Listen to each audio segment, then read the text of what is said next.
Good morning, everybody. It is Tuesday, February 23rd, 2021. This is the Retirement Income Options Show. A little bit better format today than in the past. I decided to add quite a bit to what we're covering here and make it real easy to look at week to week. So one of our focus picks this week will be SunPower. And I did update things just a little bit. Make sure you read the Retirement Income Options Primer. On TradingView, you can take a look at the screening overlay, which looks like this.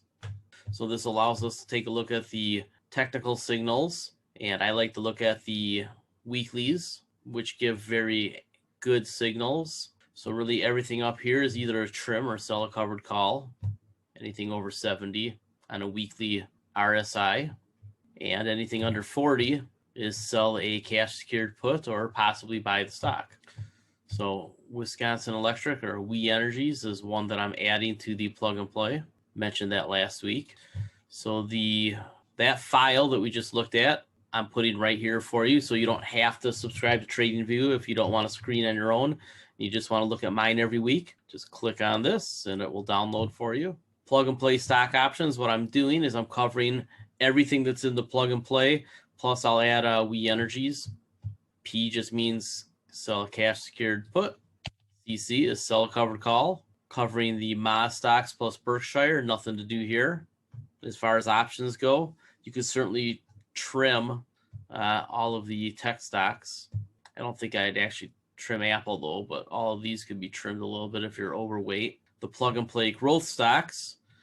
So what I'm doing here is I'm just putting the whole list every week, and then any options or anything that I see that you should be doing. DocuSign, if you own it, you should be trimming. EPR properties. I want to sell the April $40 puts. The stock is a rebound play. And you notice the date of the chart is always top left. And it's just starting to break out. So you're going to want to sell a cash secured put on any little pullback here. And I do think it can jitterbug in the orange box a little bit more. So you get a chance to buy. But what you'll see is that this is probably a double over the next 2, 3 years, 4 years. So if you're comfortable with doubles over a 2, 3, 4 year time period, EPR is one to take a look at. We've covered the stock a number of times. Really an experience-based entertainment company that owns the real estate. Golf Galaxy, Top Golf, casino action. They have a pretty cool couple of them actually in Vegas. But I've played at the Top Golfs in Phoenix and one other city. I forget which other city it was. It might have been Dallas. In any case, this is a company that got beat up. Weirdly, AMC was a major beneficiary of the craziness with the stock market in January with GameStop. So one of their biggest tenants got a big cash infusion, and now that's good for EPR. So I think it's time to really get into EPR, sell some cash secured puts, probably nibble on the dips. Ford, we've talked about that relentlessly. Can't get a buck for the $11 April yet, but I think we're going to be looking at some volatility here in coming weeks. So let the volatility work for you. Liberty Sirius, every time it gets down near 40, Buffett or somebody big starts to buy it. So if you can get a put $40 in April on some volatility and get $2, $5, 5%, pretty good gain. But I do think this is one that you should own. MP Materials, a lot of volatility. Anytime you can get something for the $30 puts a month or two out, you're probably going to want to do it as long as that lasts. I do think ultimately that stock gets over 100, 2, 3, 4 years out. SiriusXM's been floating around 6 for a long time. They will be getting consolidated into the Liberty statements relatively soon. And ultimately, there's some sort of a buyout involved here. So selling cash secured puts on this one is just, it's pretty free money, to be honest with you. So I would just keep selling the puts anytime you don't have them. So the $6, you can also buy the stock. So you're looking for the ask on the option, but you can also just buy the stock. So that's what's behind the slash. Spectrum Brands is coming down pretty good. I think this is one that you're going to want to own. The new research assistant, copy editor, wrote something on this. So I have to get it published. But if you can get $2 for a $75 put, this is actually a dividend paying stock. And what you can see here on the chart is that it has a long way to go up. So it came down here on the correction. It's been revamping its business, and it's starting to break out. I'll actually do a new chart for this, but this one's going to end up getting over 100 again. SunPower is a focus stock. The buy zone is 29 to 23. I actually reworked that one. What you can see here is that it's really come down hard from when I said to trim it. This line right here is pretty, it's a confluence, right? It's two different lines, so a confluence is pretty good support here, right around 29. So it's time to really start looking at selling those puts. And if you don't own the stock, you'll probably just want to nibble here around 30, 29. But also at that point, you'll sell a cash secured put down to about this net price.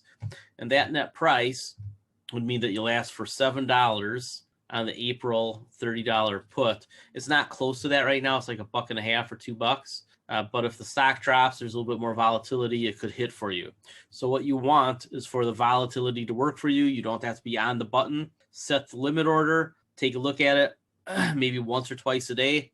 And if you happen to be jitterbugging in an area where you think, oh, it looks like the price has stopped going down, then you can just move this up to an ask price. American Tower is getting real close to the buy zone. So if you can sell an April 220 put for $8 and end up having a net cost at the top of the buy zone, I think that's pretty reasonable. And then if it keeps falling, you can always sell another one down so that your net price on the next one would be 171. So let's suppose you get put at 220, the stock goes down to 190, 180. Then what you would do is sell something down in that 180 area and try to get $9 for it so that you have an average price kind of in the middle here. Analog devices, I think you could definitely sell covered calls on that one. You could trim it as well, but I think selling the covered calls is a real good bet. So for those of you who have it, the 170, right? The 170 looks like a pretty good one to sell. You probably wouldn't get called away. I do think, this is an older chart. Here, let's take a look at a newer chart. So you can see it's bouncing off some levels right in here.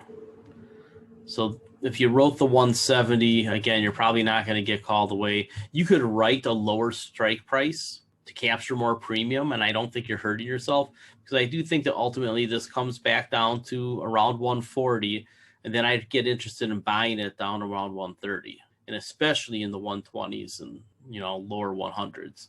Not so sure that'll happen. This might need to get moved up. BlackRock, you should be trimming it. Same reason that we sold Invesco. Crown Castle, same theory as American Tower. Again, I'm looking a little further out. Normally, I'd still be looking at the Marches for most trades here, but most of these I want the volatility to give me a higher premium. Again, the $6 premium here on a $150 strike would give you a net cost of $144, which is right in the middle there. So that's pretty good. Cisco Systems, you're getting some volatility right now. I think you can sell the 42s if you can get $3 on a good till cancel. Have a net price down here on a very tight buy zone. Walt Disney, you should be trimming. I did just do the chart. I moved the buy zone up. This is a chart from today. And you can see that if it's going to break out to 200, it's right on top of it now, right? So it could break out to 200, get that shiny number. Could it get all the way to 213? Yeah, that's another fib level. And then up here, 2.618. We'd have to see a very strong sustained rally in the market for that to happen. I think you'll probably get it to kiss 200. Maybe it goes a little higher. But ultimately, it comes back down. This price level here, this 165-ish, looks pretty important. But what looks even more important is right here, about 150 something. So between 150-ish and 165-ish, it's probably where the buy zone will end up being. So I might end up moving this up. In fact, the yellow is probably will get moved up. Again, it's a good reopen story, but how much has already been priced in? Barrick Gold, if you don't own it right now, today, figure out what to do and get some. I think you can sell the March. And again, I'm going shorter here because I really want this. So you really want to own this one. This is a stock that I think breaks out into the 40s. It's been getting beat up like I said, Bitcoin is stealing the gold thunder. And now all of a sudden, the last couple of days, what I told you was going to happen, which was Janet Yellen was going to start saying not so nice things about Bitcoin, which she did again yesterday, third time in a couple of months. It's going to get regulated. It's not going to be allowed into the normal financial system, the banking system. And she talked about a digital dollar yesterday. And so has Jerome Powell in the last week. So as I told you, the digital dollar is coming. The crypto dollar is coming. I wrote about it yesterday. And you have to be very aware that once Bitcoin gets regulated like a commodity and it has to go through all those certain types of hurdles, they're going to basically restrict access to it to people who trade on a regular basis. It's not going to get that giant mass adoption. And most importantly, the corporations aren't going to be buying Bitcoin. So their money will come back into the dollar system. It's still there. But companies like MicroStrategy and Square are going to get beat up for a little while unless they get regulated as exchanges if they choose to go that direction. But Barrick Gold's going to break out. I don't have a whole lot of doubt in my mind here. It's just a matter of how far. But look at this. Look at that. And then look at that. And then look at that. So the next rally here is to 35-ish for sure, but I think pushing 50. So you want to sell a cash secured put and own the stock. You want to own this stock from here. You know, it's right in the middle of the core buy zone. Doesn't have much further down to go. This is a brand new chart. And I think that if you're not being aggressive with this stock, you're probably making a pretty big mistake because it doesn't have much downside and it's got a lot of upside. That's the asymmetric type of relationship you're looking for. Kinder Morgan, same story. It's one of the only fossil fuel assets out there with long-term value. Lamb Research, if you own it, you should be trimming. Lockheed Martin is getting close. So the put that I'm putting in is for April 16th, $300 strike, $20 of premium, which would get me down to 280, which is kind of right in the middle here. Lumen Technologies has been jitterbugging between 10 and 12 for a while. So anytime you get volatility that lets you get a net price of 11, I think you're probably doing a good thing for yourself. Merck I left on the list because I think once you recalibrate for the vaccine, you say, okay, where can this stock go? And remember, they still have a pipeline. This area here from about 73, 68, it's a pretty interesting area. You would have to really have bad news to get below here. So buying in this area here probably sets you up for the next rally into here. And then, you know, when it gets into this area, you have to decide, is it going to break out or do I want to take my profits? Either way, it's a good problem to have, right? If you buy something down here, then you have to make a decision up here. Is a good decision. So I think the $70 April 16th set a good till cancel, $3 a premium. Newmont Mining, cash secured put. Remember, this is a member of the S&P 500, so you want an S&P 500 correction to buy this one. I think that the $50 April with a $5, you could even go to $6 or $7 or $8 of premium, but I'd be pretty comfortable with a $45 net cost on this. Again, new chart, you know, so you wouldn't get that put sold because that put that I have up there is like under $1 still. You need this to drop down into here and then the put would sell. And then you can maybe set up another put to sell if it gets down in here. So you see what I'm doing? I'm scaling in using the puts. And if it gets to here and bounces, well, then I just have an option that expires and I keep the premium. That's not bad. If it gets down into here and it gets put to me, that's fine. I have a net cost of 45. And then if it gets all the way down below my 45, I can sell another put, you know, with a lower strike price, maybe 40. I still have just a few more of these to do. I am going to add WE Energies. It's one that I think is pretty attractive right now.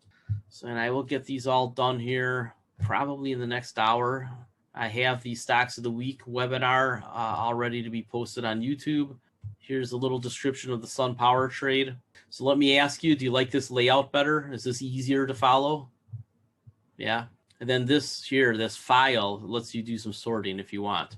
So I know that not all of you really want to play with more tools. So what I'm doing is trying to give you what I find, at least here it'll be on a weekly basis. And then the ETF I want to show you something that's almost done. So I'll release, this is going to end up being, I'm going to have all the ETFs that are kind of the favorites, and I'm going to have a buy below, which is essentially the top of the buy zone, a trailing stop to use, and then a target price where you need to look to get out or take profits. And then there will be a chart so you can see what the whole trade is. This will basically be the ETFs on the plug and play, plus maybe another dozen or so that are good for trading. I've added blockchain ETF, and I've got the Grayscale Bitcoin down here. There's another ETF. I'm going to take a look and see how that's working. I don't like the Grayscale ETF. I really think you just buy a little bit of Bitcoin if you really think that it's a potential big winner as a hedge on your bank money, not in your investment accounts. So I usually use 7% and 12% trailing stops. Why? Because 5%, 3 to 5% is a normal correction. So I go just a bit outside of that. And on things that are more volatile, where 8 to 10% is a normal correction, I go just outside of that at 12. I don't think I would go any further out than these. You could certainly tighten it up a little bit if you're more towards day trading. But with us being more position traders / some swing trading, 7 and 12% have worked for me for a very, very long time. I think they still work in this market. If we get a correction beyond 7 and 12%, that means it's probably going all the way to 20-ish or 30-ish. So, you want to be out. But you can't be too tight. If you're too tight, you just get blasted out over and over and over again. So these two numbers, they offer you downside protection, substantial downside protection, but they don't get you pulled out on the small movements. I hope that helps. And it's okay if you got, stopped out on things today. Then you just got to, that's a chance to reassess what your positions are and where you should really be, to take a look at the new charts. So this is a new chart on the QQQ a couple days ago. Look at the, it's right at a level where you'd expect it to turn down. So I think 300-ish on QQQ is likely. Does it go much below that? Hard to know. If it got down in that 275 range, I think I probably have to be a buyer, and I have to be a big buyer down here at about 240 something. I have a hard time believing the Federal Reserve is going to let anything go too far down.